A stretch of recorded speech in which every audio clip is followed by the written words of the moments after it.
Fine. Hello everyone. Welcome back to your English class. Uh, Today we are going to take another chapter from your book Beehive. Fine, everyone. Hope hope everybody has completed their work. Yesterday we had done question answers for moment book का जो chapter हम कर रहे थे उसका. Ma'am, I told you. Sorry, I'm not getting voice. Ma'am, I told you my reason. Sorry, I'm not getting. Ma'am, I told you my reason that I cannot do because I'm shifting. Oh, no worries, no worries. As you are very sincere, do it later. Fine, I trust. Ma'am Yes. Ma'am experience के अंदर क्या लिखना है? Experience के अंदर आपको लिखना है if you are having this kind of experience, जैसा यहाँ पर उस गर्ल के साथ में हुआ है ना. अगर आपके साथ में इस तरीके का कोई एक्सपीरियंस हुआ कि कभी आप डिप्रेशन में आ गए और आपको किसी ने मोटिवेट कर दिया, राइट? आप कैसे ओवरकम हुए, you can take. Side page भी लिख सकते हैं ना अपनी लाइफ का. बिल्कुल, आप अपना कोई भी ऐसा स्मॉल, जरूरी नहीं है कि एक बहुत बड़ा इंसिडेंट हुआ हो, आप डीप डिप्रेशन में चले गए हो. आप एक नॉर्मल सा एक्सपीरियंस भी ले सकते हो when you are in a dilemma कि आपको क्या डिसीजन लेना चाहिए. That time anybody help you, motivate किया हो आपको किसी ने, you can take that also, right? And this is experience, right? And not regarding only studies, आप अपनी किसी भी लाइफ में किसी भी एस्पेक्ट में ले सकते हो. फाइन. हुआ ही नहीं है तो राइट इट के there is no experience, right? No worries. Now today I'm going to start another chapter, that is my childhood. It is a part of a biography of Mr. Abdul Kalam Azad, right? Who was a great scientist and former president of India, right? Yes, ma'am. So I want to give a brief description about this. We will go through it. Can you think of any scientist who have also been statesman? ठीक है, जो कि statesman भी रहा हुआ हो. आप किसी ऐसे साइंटिस्ट को जानते हो तो obvious सी बात है, आपको बहुत जल्दी से जो क्लिक करेगा is what? APJ Abdul Kalam, right? APJ Abdul Kalam, whose projects in space, defense and nuclear technology guided India into the 21st century, became our 11th president in 2002, right? तो he is the person, great person, जो कि एक scientist भी थे और 2002 में हमारी country के प्रेसिडेंट भी रहे हैं. Fine. In his autobiography Wings of Fire, he speaks of his childhood. I am very sorry if I have said biography. It is a autobiography. It is a part from autobiography of Mr. APJ Abdul Kalam, जिसका नाम है Wings of Fire. Fine. So this chapter is taken from the Wings of Fire. Right. Shall we start? Yes, ma'am. Okay. I was born into a middle class Tamil family in the island town of Rameshwaram in the erstwhile Madras state. Erstwhile is former, जो कि पहले ऐसा था, former. तो रामेश्वरम जो है वो it is the last in the deep into the coast area, और रामेश्वरम के एक आइलैंड में इनका जन्म हुआ था. किसका? एपीजे अब्दुल कलाम का, राइट? और इनकी जो फैमिली थी वो कौन सी, किस से बिलोंग करती थी? It was a Tamil family.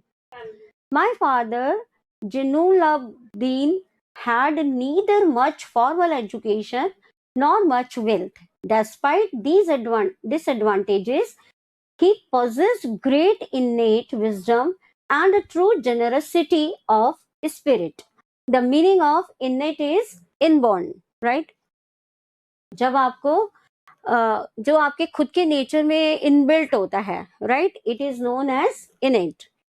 तो ये अपने फादर के बारे में यहाँ पर आपको बता रहे हैं, और वो बता रहे हैं कि ऑल्दो उन्होंने कोई बहुत ज्यादा हायर एजुकेशन जो थी वो नहीं ली थी, उनके पास में अनाप शनाप वेल्थ जो है वो भी नहीं थी, बट उनके कुछ अपनी खुद की खूबियां थी. And the name of the father was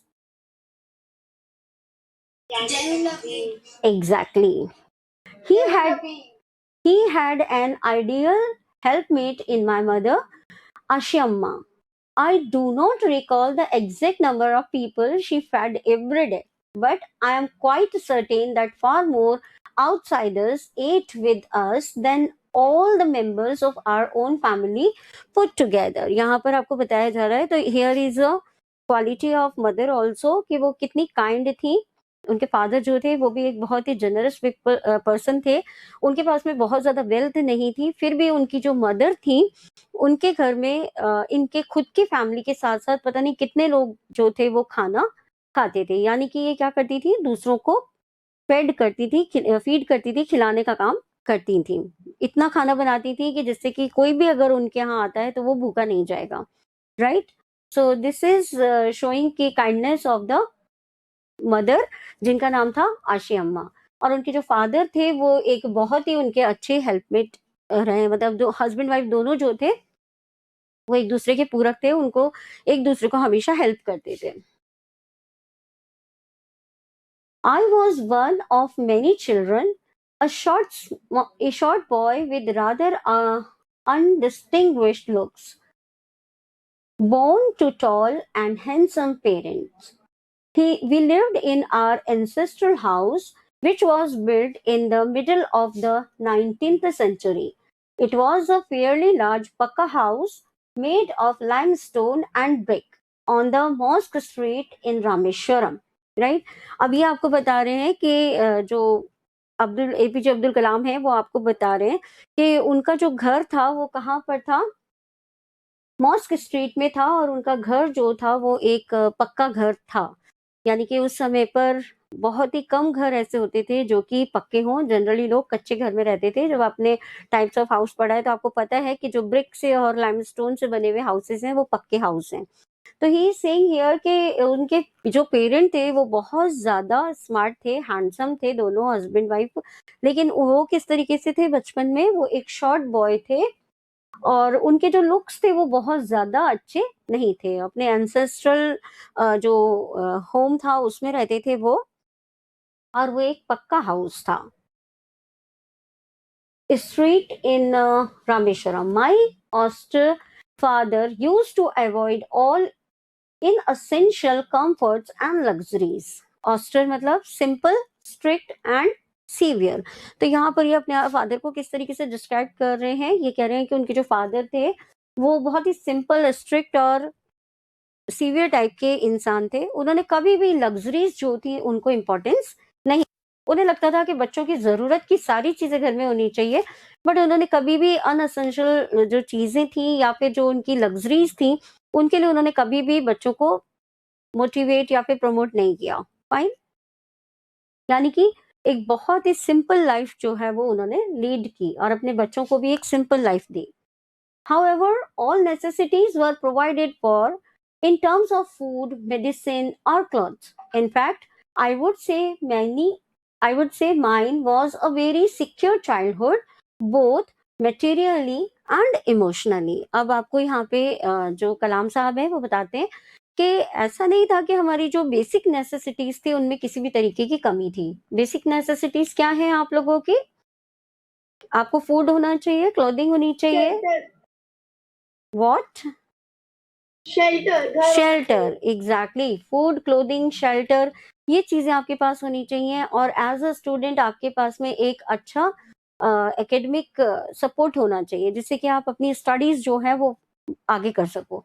तो यहाँ पर क्या था, ये बताते हैं कि बहुत ही वॉज वेरी फॉर्चुनेट कि उनको मटेरियल जो चीजें थी वो भी उन्हें मिली और उसके साथ साथ इमोशनली भी वो बहुत ज्यादा सेटिस्फाइड पर्सन थे. उनको अपनी फैमिली से बहुत प्यार मिला और उनको जो जरूरत की चीजें थी, उनकी जो भी नेसेसिटीज थी वो सारी उनको अवेलेबल हुई. To whom we are talking about? APJ Abdul Kalam. हाँ, mister APJ Abdul Kalam. The Second World War broke out in 1939 when I was 8 years old. For reasons I have never been able to understand, a sudden demand for tamarind seeds erupted in the market. I used to collect the seeds and sell them to a provision shop on Mosque Street. अब ये बताते हैं कि 1939 में जो second world war था वो शुरू हुआ and he don't know what the reason behind it कि एकदम से टर्माइन सीड यानी कि जो इमली होती है उसके जो बीज हैं उनकी डिमांड जो थी वो अचानक से बढ़ गई. देन व्हाट ही डिड, उन्होंने वो कलेक्ट करते थे as he was a small child. तो वो भी क्या करते थे, जो टैमरिन सीड्स थे उनको कलेक्ट करते थे और एक प्रोविजन स्टोर पे उनको क्या कर दिया करते थे, सेल कर दिया करते थे, राइट. और Yes, वो ma'am. और ये शॉप जो थी वो उनकी खुद की स्ट्रीट में थी, मॉस्क स्ट्रीट में थी. A day's collection would fetch me the princely sum of 1 आना. आना is a करेंसी. बहुत समय पहले, काफी मतलब डिकेड्स. तो यहाँ पर आना जो है वो ओल्ड इंडियन कॉइन था जिसकी वर्थ थी अबाउट 6 पैसे. फाइन. तो ये एक करेंसी थी आना.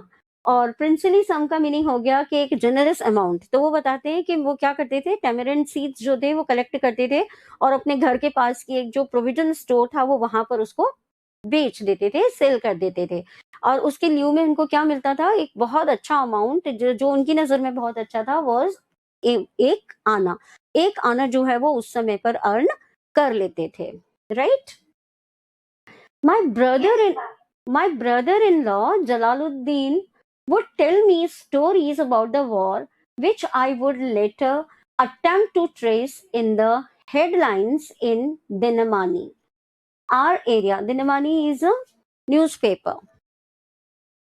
Our area, being isolated, was completely unaffected by the war.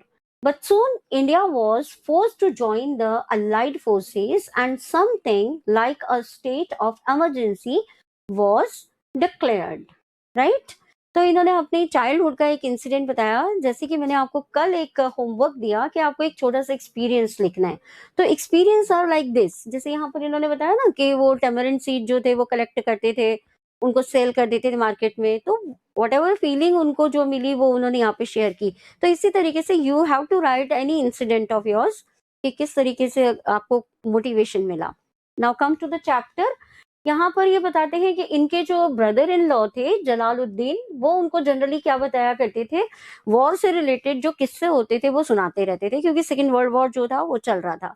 यहाँ पर ये बताते हैं कि हमारा जो स्ट्रीट था, जो मॉस्क स्ट्रीट थी, वो बिल्कुल अनइफेक्टेड थी. इससे कोई इफेक्ट नहीं था वहां पर. बट वेरी सुन क्या हुआ, चूंकि वॉर फ्रंट पे लोगों की कमी पड़ने लगी, तो इंडिया जो थी इनको भी बोला गया कि ये क्या करेंगे, फोर्स जो है उसको ज्वाइन करेगी. इंडिया को भी बोला गया कि इंडिया को अलाइन करना होगा, right.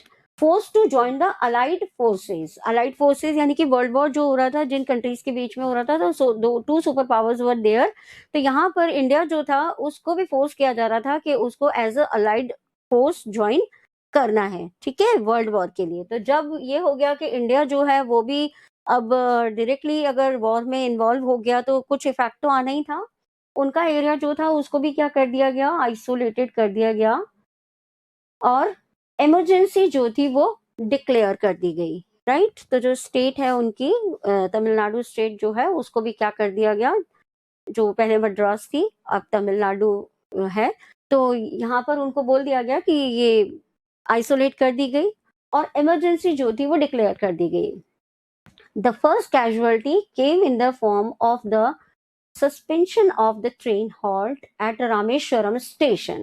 The newspapers now had to be bundled and thrown out from the moving train on the Rameshwaram road between Rameshwaram and Dhanushkodi. Right? अब यहाँ पे जो पहला इफेक्ट आया, I want to explain one more thing here. Allied forces क्या है, the armies of UK, USA and Russia during the second world war. मैंने आपको बताया कि जितनी भी बड़ी कंट्रीज थी वो इन्वॉल्व थी वॉर में और उन्हीं लोगों को ज्वाइन करना था. तो इंडिया को भी फोर्स किया गया कि उनको अलाइड करना है, एज अ अलाइड फोर्स उन्हें ज्वाइन करना है. तो अब यहाँ पर ये कहते हैं कि इसकी जो सबसे बड़ी कैजुअलिटी होनी थी, यानी कि जब इंडिया भी इन्वॉल्व हो गया डायरेक्टली, तो यहाँ कैजुअलिटी क्या आई कि रामेश्वरम पे रुकने वाली जो ट्रेन थी उनका जो हॉल्ट था वो रोक दिया गया. राइट। अब जो न्यूज़पेपर्स होते थे वो क्या किए जाते थे, ट्रेन में से थ्रो कर दिए जाते थे, राइट। ट्रेन में से थ्रो कर दिए जाते थे क्योंकि कोई भी जो ट्रेन थी वो वहां पर नहीं रुक रही थी, and he was living in an island, तो वहां पर वो इतना बड़ा कोई वो नहीं था। तो रामेश्वरम से धनुषकोडी के बीच की जो रोड्स थी वहां पर ये न्यूज़पेपर जो थे वो थ्रो कर दिए जाते थे। That force my cousin Samsuddin, who distributed newspapers in Rameshwaram, to look for a helping hand to catch the bundles, and as if naturally, I filled the slot. Slot यहाँ पे बोला जा रहा है कि जो जगह थी, यानी कि अब उनका जो भाई था जो कि एक न्यूज़पेपर हॉकर का काम करता था, वो न्यूज़पेपर बांटता था, जिसका नाम था शमसुद्दीन, उसको एक हेल्पिंग हैंड की जरूरत होने लगी क्योंकि अब काम जो था वो बढ़ गया था। न्यूज़पेपर पहले कलेक्ट करना है वहां से, जहां पे थ्रो किए जा रहे हैं वहां से कलेक्ट करने हैं, और उसके बाद में उनकी डिलीवरी जो है वो करनी थी। सो शमसुद्दीन जो था उसको एक हेल्पिंग हैंड की जरूरत थी। तो हैव यू एनी गेस कि क्या हुआ होगा, और ये स्लॉट जो था वो किसने फिल कर लिया? एपीजे अब्दुल कलाम। एग्जैक्टली, एपीजे अब्दुल कलाम जो थे उन्होंने कहा कि मैं तुम्हारे लिए ये वर्क करूंगा। Is it a good thing or not? Good thing. We must be always active, हमें हमेशा एक्टिव होना चाहिए at any age, right. You are not suppose to wait for your older age के आपको बड़े होंगे आप तभी आप कुछ वर्क करेंगे। You can start work at any as which is favourable for you, right. कोई बड़ा काम नहीं ऐसे कि आपके नहीं करने लायक है फिर भी आपने उसे ले लिया, you can't do that. Shamsuddin help me earn my first wages, ये एक इम्पॉर्टेंट चीज है कि शमसुद्दीन जो था उसने मेरी पहली वेज जो थी उसको अर्न करने में मुझे हेल्प की। उसने मुझे एक जो वैकेंसी थी, एक जो वर्क था वो उसने मुझे असाइन किया, राइट। तो यहाँ पर उन्होंने अपनी लाइफ की जो पहली वेज थी, मजदूरी जो थी, उसको अर्न किया। हाँ मैम फर्स्ट, उन्होंने फर्स्ट जो इनकम थी वो अनाज से लेते थे ना, मिलती थी जो उन्हें। बिल्कुल अन्नाज नहीं, दैट इज आना। आना मतलब anna is a currency, anna is a currency. वो उसको भी करते थे लेकिन as a job, as a job. वो तो उन्होंने क्या किया, बस कलेक्ट किया और दे दिया एंड ही अर्न, ठीक है, वो उन्होंने एक वर्क किया। लेकिन यहाँ पर एक तरीके से वो क्या कर रहे थे, एक किसी के अंडर में वर्क कर रहे थे, राइट। तो यहाँ पर वो शमसुद्दीन जो कि ऑलरेडी एक किसी वर्क में एंगेज था, उसने अपने एज अ सबॉर्डिनेट उनको वर्क दिया। Fine everyone, clear. तो यहाँ पर जो शमसुद्दीन था उसने किस तरीके से वो फर्स्ट वेज थी, उनकी पहली नौकरी की कमाई थी, उनकी पहली मजदूरी थी वो, right. Half a century later, I can still feel the surge of pride in earning my own money for the first time. और इसके लिए वो बहुत ज्यादा प्राउड थे, और उनको काफी टाइम बाद में भी, बहुत लंबे समय के बाद में भी उनको ये इंसिडेंट जो था वो याद हो जाता था कि मैंने किस तरीके से अपनी पहली कमाई जो थी वो शुरू की थी, right.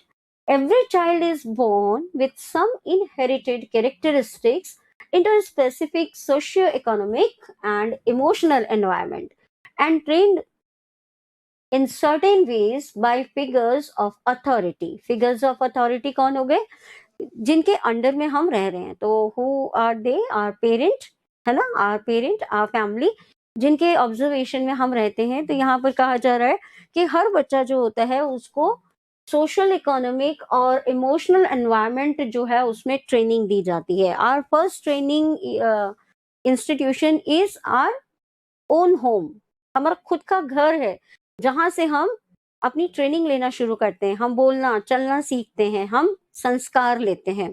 Fine.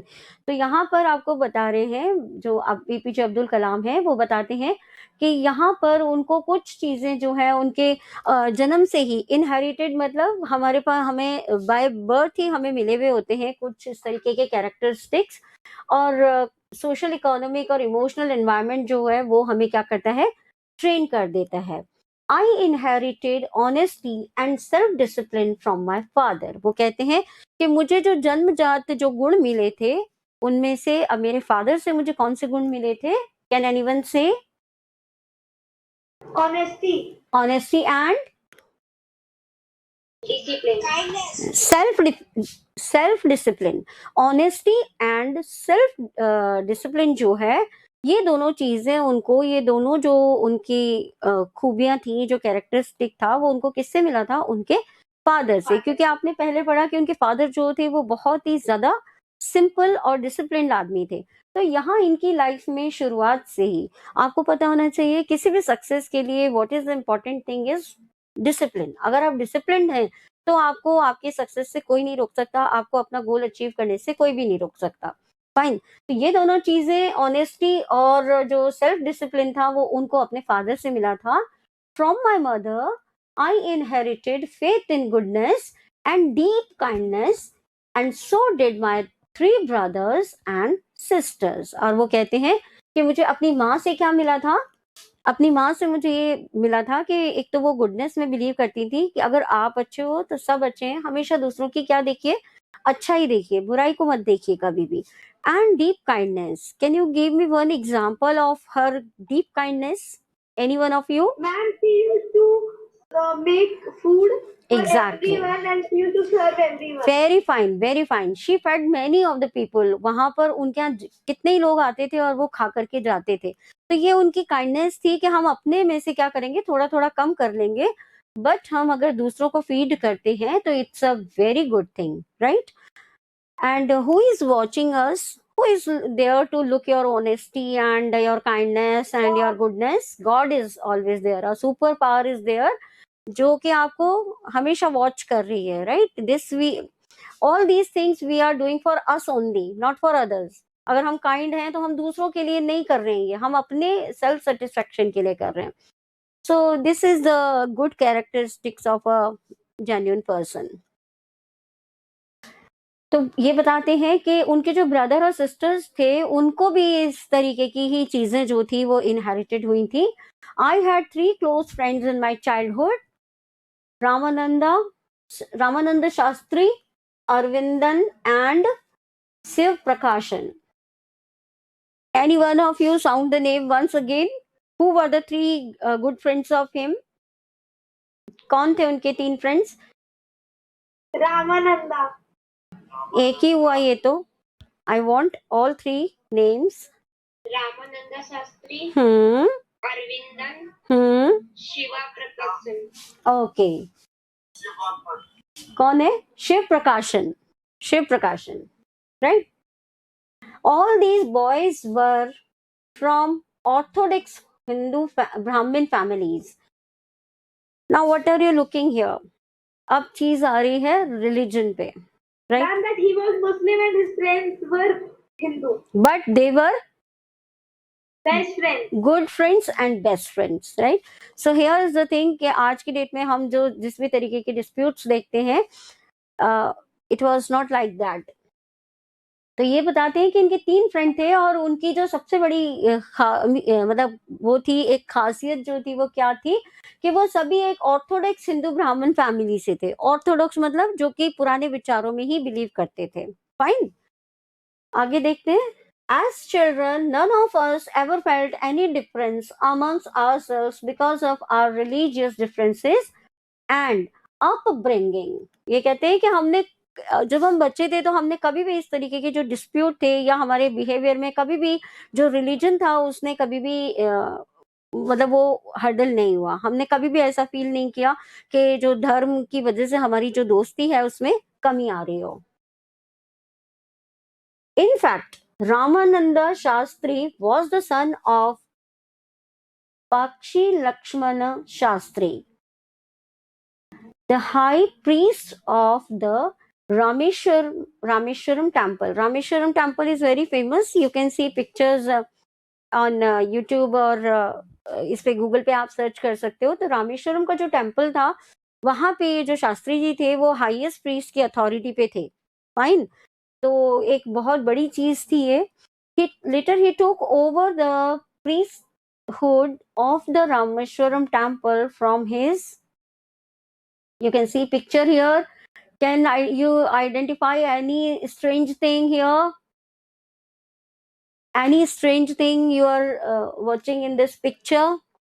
Ma'am, all are Those, but there was one boy is Muslim. Exactly. And who is he? This is APJ APJ Abdul Kalam. Very fine. तो ये बताते हैं कि आगे जाकर के जो रामानंद शास्त्री थे उनको प्रीस्टहुड शिप मिल गई उनको वहां पे जाकर के अपने फादर की जगह पे, और ये बताते हैं कि मैं हमेशा उनके साथ में शामिल होता था. Although he was a priest, renowned temple के प्रीस्ट थे, वो हाईएस्ट प्रीस्ट थे, लेकिन फिर भी मैं उनके हर प्रोग्राम में, हर उसमें शामिल हुआ करता था. Our family used to arrange boats for carrying idols of the Lord from the temple to the marriage site. ये बता रहे हैं यहाँ पे पिक्चर में कि यहाँ पे भगवान जो है उनके लिए, जब भगवान को बाहर लाया जाता है और कोई शादी या कुछ ऐसा उत्सव उनका मनाया जाता है, तो इनकी जो फैमिली होती थी वो जनरली बोट अरेंज करने का काम करती थी. Father Arvindan went into the business of arranging transport for visiting pilgrims, and Siva Prakashan became a catering contractor for the Southern Railway. It's a good post also. अब ये बताते हैं कि जो उनका दूसरा फ्रेंड था उसने क्या किया, वो अपने फैमिली बिजनेस जो था उसमें इन्वॉल्व हो गया, और वो जितने भी पिलग्रिम्स यानी कि जो भी भक्त लोग दर्शन करने के लिए आते थे, धार्मिक स्थल पे जो भी भक्तगण आते थे वो पिलग्रिम कहलाते हैं, और उनको क्या अरेंज कराता था, वो ट्रांसपोर्टेशन जो था वो अरेंज कराते थे. और शिव प्रकाशन जो थे वो एक क्या बन गए, कैटरिंग कॉन्ट्रैक्टर बन गए, जो कि फूड अवेलेबल कराते थे. आप लोगों ने अपने सोशल साइंस में दूसरे सब्जेक्ट में भी पढ़ा होगा कि earlier towns were like that, कि जैसे अब ये रामेश्वरम जो है वो अपने टेम्पल की वजह से, रामेश्वर टेम्पल की वजह से फेमस था, तो बहुत सारे लोगों को लाइवलीहुड भी इसके अकॉर्डिंग मिली हुई थी. जैसे कि अब एपीजे अब्दुल कलाम के जो फादर थे उनकी बोट्स वगैरह चलती थी, वो बोट अरेंज कराते थे. किसके लिए? भगवान के लिए. ये जो है ये ट्रांसपोर्ट अरेंज कराते थे किसके लिए? पिलग्रिम्स के लिए.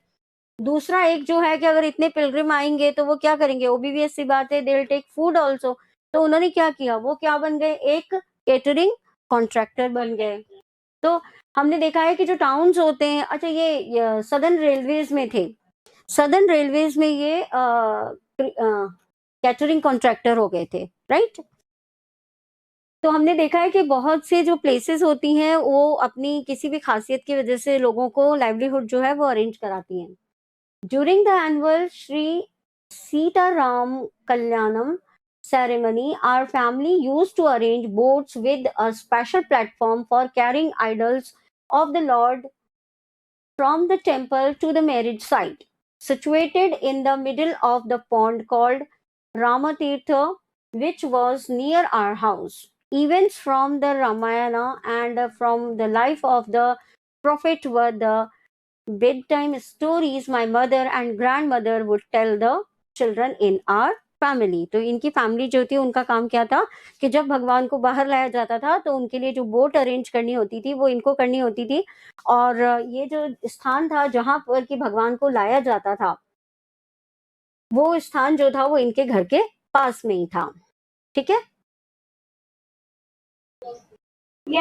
राम तीर्थ करके जो एक प्लेस थी जहां तक कि भगवान को लाया जाता था वो इनके घर के पास में ही थी, और बोट जो थी वो कौन अरेंज कराता था, एपीजे अब्दुल कलाम जो है उनकी फैमिली अरेंज कराती थी. उसके बाद में ये कह रहे हैं, या नाउ यू सी कि इनकी जो ग्रैंड मदर और इनकी मदर थी वो जनरली उनको बेड टाइम स्टोरीज में कौन सी स्टोरीज सुनाया करती थी, जो कि रामायण से ली जाती थी, और प्रॉफिट मोहम्मद यानी कि इनका जो इस्लामिक धर्म था उनकी कहानियां, रामायण की और इस्लामिक धर्म की जो स्टोरीज होती थी वही स्टोरीज इनकी मदर और ग्रैंड मदर जो थी वो इनको बेड टाइम पे देती थी, उन्हें सुनाती थी.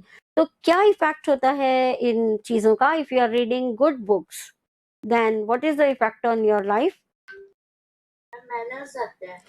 मैनर्स आते हैं और पॉजिटिव इफेक्ट आते हैं. Very correct. आप क्या करते हैं, आप उन्हीं कैरेक्टर्स को फॉलो करते हैं जिनको कि आप हमेशा देखते हैं, जिनको आप हमेशा सुनते हैं। अगर आप अच्छी चीजें सुन रहे हैं तो आप उन्हीं चीजों को फॉलो करेंगे, राइट। तो जब यहाँ पे रामायण के और इस्लामिक धर्म की अच्छी कहानियां जब वो सुनते थे, तो ओबीवीएस सी बात है कि उनके जो कैरेक्टरिस्टिक होगा उसमें वो सारी चीजें आएंगी, इन्वॉल्व होंगी। हम उन्हीं को फॉलो करते हैं ना, जिनसे हम इन्फ्लुएंस होते हैं।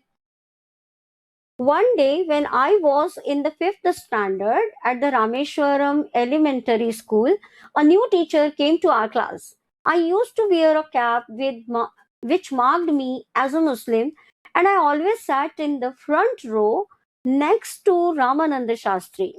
ये कहते हैं कि अब एक और इंसिडेंट हुआ उनकी लाइफ में जिसने कि उनको बहुत इन्फ्लुएंस किया।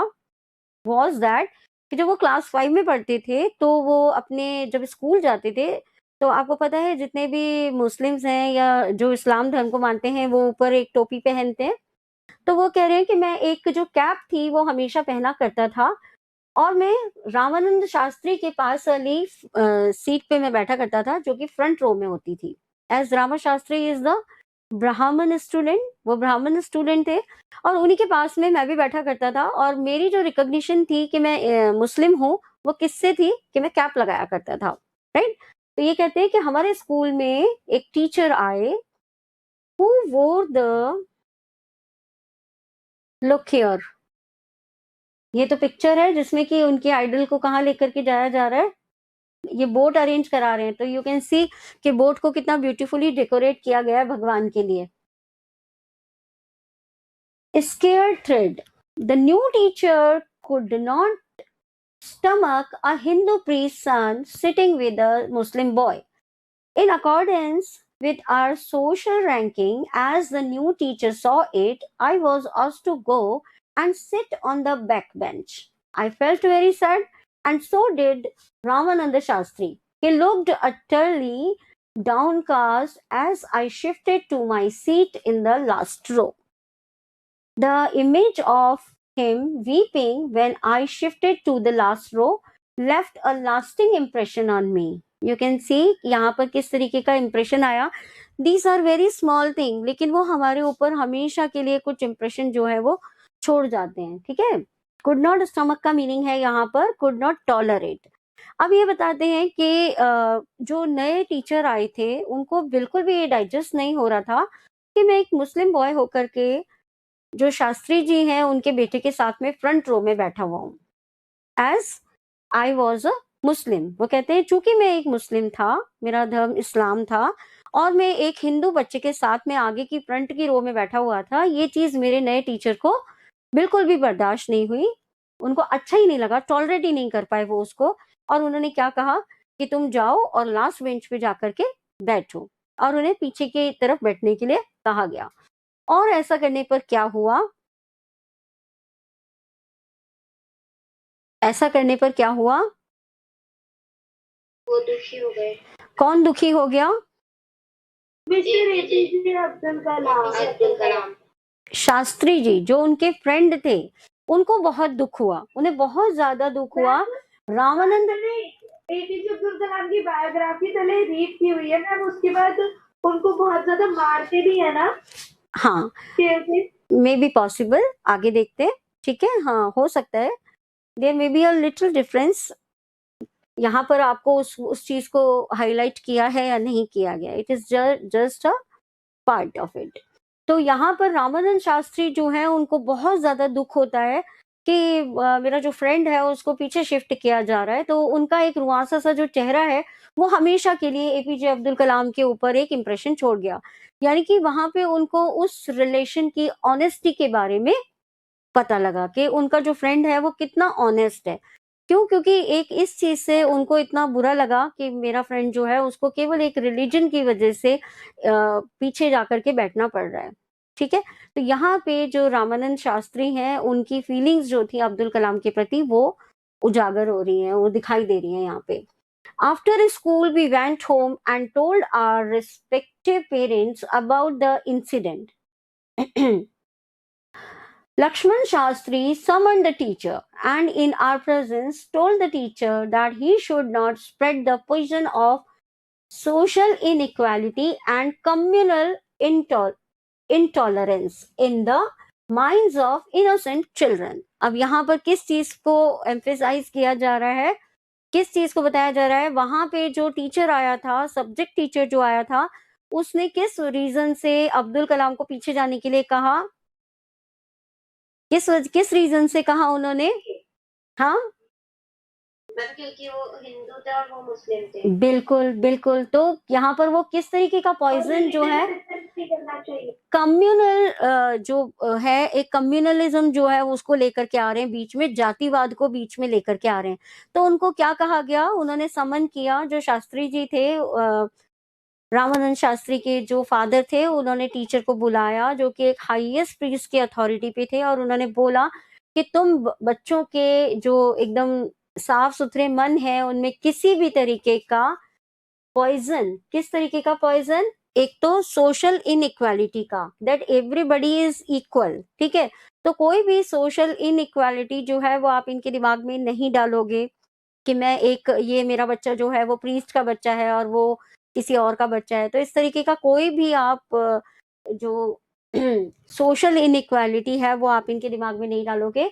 दूसरा, कम्युनल इंटॉलरेंस जो है वो भी आप इनमें फीड नहीं करोगे, because it is not good for our society and not good for the future of the children, right? अगर हम बहुत ही पॉजिटिवली अगर हम फ्लाई करते हैं तो हमारी ग्रोथ जो है वो ज्यादा होती है। दैट्स वाई इनको कहा गया कि आप किसी भी तरीके का कम्युनल इंटॉलरेंस और सोशल इनइक्वालिटी जो है वो नहीं शेयर करोगे, आप इस तरीके की चीजें फीड नहीं करोगे। He bluntly asked the teacher to either apologize or quit the school and the island. Not only did the teacher regret his behavior, but the strong sense of conviction Lakshman Shastri conveyed ultimately reformed this young teacher. Conviction का मतलब होता है एक strong opinion या फिर belief.